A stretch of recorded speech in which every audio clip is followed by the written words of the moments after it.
Angela came from an ordinary rural family. Her parents lived poor, and her biggest dream was to get out to a normal life and free her mother from her alcoholic father. The girl was an average child, but her persistence in her studies bore fruit. She graduated from high school with honors and managed to win the state competition in computer science. Then she went to college and she was sent to a large computer information protection company. As the years went by, Angela was climbing up the career ladder, and now she was the director of the firm with a very impressive salary, not including additional financial bonuses. Then she was called to a large concern in a big city. The money offered was very good, so Angela went without hesitation. In addition, a luxurious country house was acquired in her name. The only condition was that she would work at the concern for 5 years. Her father, a drunkard, had died long ago, so she took her mother with her. It was wonderful to live in nature, in peace and tranquility. She had enough money for everything. It remained to think about her personal life. Angela noticed that the owner of the concern began to pay attention to her. He noticed her when he visited the director. He was 20 years older than Angela, a widower who dreamed of having an heir by the end of his life. Eventually, the woman agreed to legitimize the relationship. In his joy, the groom signed over an impressive portion of his shares to the bride. A swanky wedding took place, and the young bride moved in with her husband. She and her mother had lived well enough for the last few years, but this house was a real castle. A huge 3-story mansion with high ceilings, it amazed by the luxury of every room. Their love seemed to go on forever. A year later, their little girl was born, and happiness went out like a lamp that burned too brightly. The girl was seriously ill. All of Alex's hopes for a reliable heir, which he had imagined in his head, were irrevocably dashed. He was spitting feathers, but there was nothing he could do. The doctors said that her mental abilities would be like those of an ordinary child, but the girl would remain in a wheelchair forever. The little girl grew up. Tutors began to teach her, but she began to demand more and more of her mother's attention. It was important that the girl not become spiteful. Alex was annoyed that his wife was becoming more and more estranged from him. He himself hardly spoke to his daughter. Finally, he began to think it was shameful to have an invalid in his house. It seemed to him that it spoiled their perfect life. The man demanded that his wife send her daughter to an elite boarding school in Europe, but Angela was hysterical and told him that she would always choose her daughter over him. "So get out," he shouted in anger. The next day, when he arrived home, he found neither his wife nor his daughter. He was furious. The last thing he needed was for his wife to run away from him. It was an embarrassment for the whole city. The man first begged, then demanded to return home. Then he threatened to take away his daughter and then put her in a boarding school. The man noticed something twitch in his wife's face. "If you dare do that, I'll sell my stock to your main competitor. I think he'll teach you how to work," Angela declared.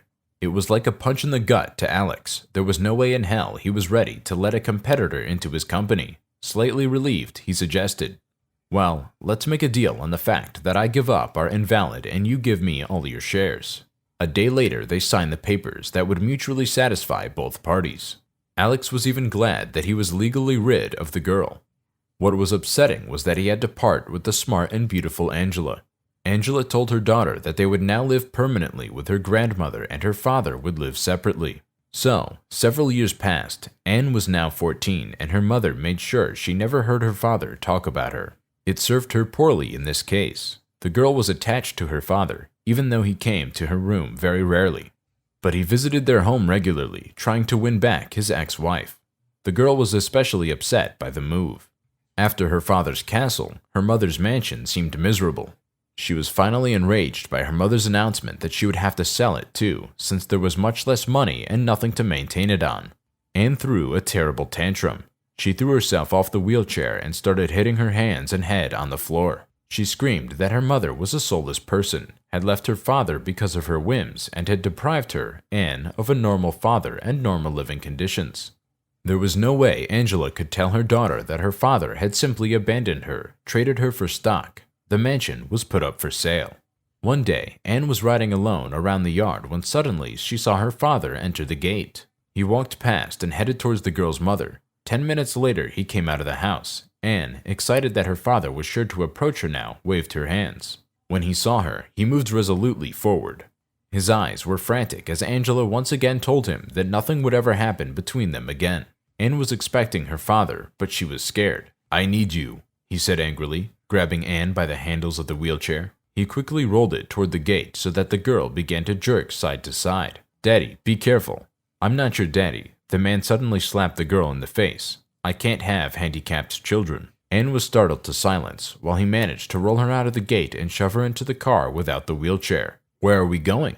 "Where you belong. If it wasn't for you, Angela would have never divorced me. But she chose you, so I have to get rid of you. Maybe then things will get better in my life." After a while, Alex drove out of the city. After about 5 kilometers, he turned off at the river and stopped the car.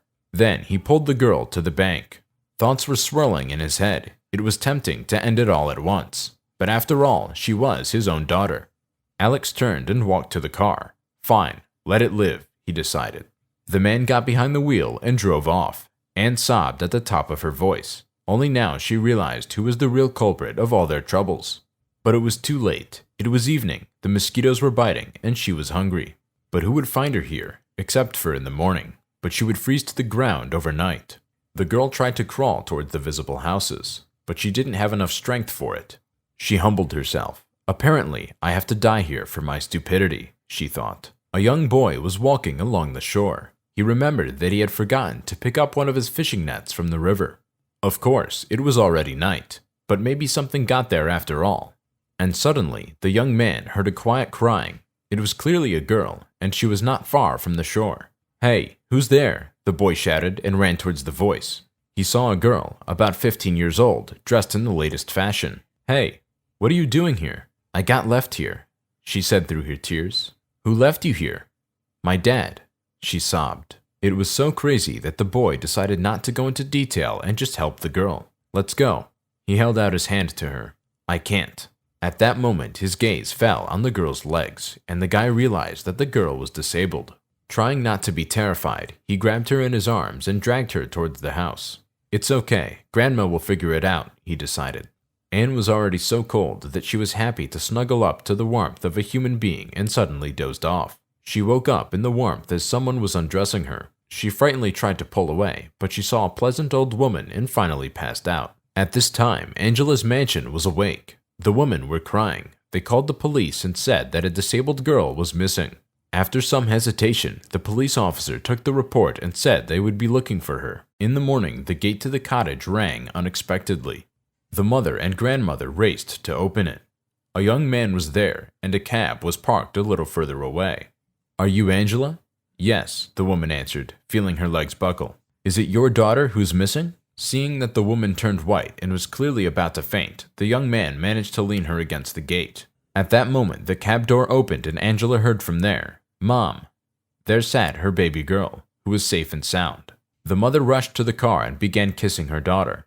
After that, the young man took Anne in his arms and carried her into the house.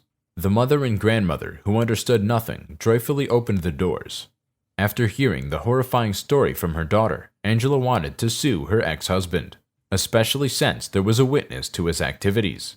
She was dissuaded by her mother. Yes, the act was appalling, but it wasn't the kind of publicity a girl needed. She and Danny became very good friends, and now they spent most of their time together. The boy was strongly built, and it was a guarantee that her father would never go near Anne again.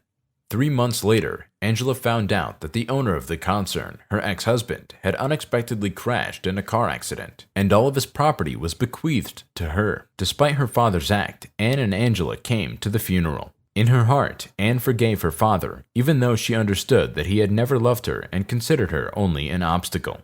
Life is the best teacher, but it charges very dearly for its lessons. The paralyzed daughter blamed her mother for leaving her father until she found herself in a dangerous situation because of him. Fortunately, everything ended well for her. They forgave him, but it was too late for him.